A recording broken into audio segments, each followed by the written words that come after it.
ত্রয়োদশ জাতীয় সংসদ নির্বাচন অনুষ্ঠিত হয়েছে, এটা আপনারা জানেন।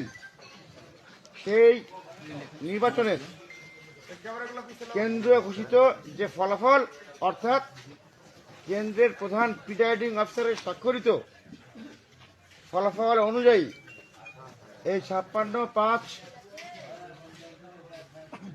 পুঠিয়া দুর্গাপুর আসনে বাংলাদেশ জাতীয়তাবাদী দল বিএনপির প্রার্থী অধ্যাপক নজরুল ইসলাম মণ্ডল উনি পেয়েছেন 1,52,835 ভোট। আলহামদুলিল্লাহ। নিকটতম প্রতিদ্বন্দ্বী প্রার্থী বাংলাদেশ জামায়াত ইসলামের প্রার্থী মোহাম্মদ মঞ্জুর রহমান, দাঁড়িপাল্লা প্রতীক, তিনি পেয়েছেন 72,512 ভোট। ডিফারেন্স, ব্যবধান। এখনো বাকি আছে পোস্টাল ব্যালট, যেটি রাজশাহীতে জেলা রিটার্নিং অফিসারের কার্যালয়ে গণনা করা হবে, চলছে গণনা রানিং।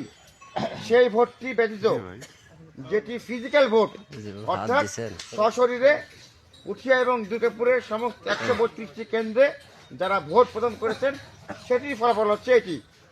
সেখানে ব্যবধান হচ্ছে 80,323 ভোটে বিএনপির প্রার্থী ধামেশিসের প্রার্থী অধ্যাপক নজরুল ইসলাম মণ্ডল জয়ী হয়েছেন।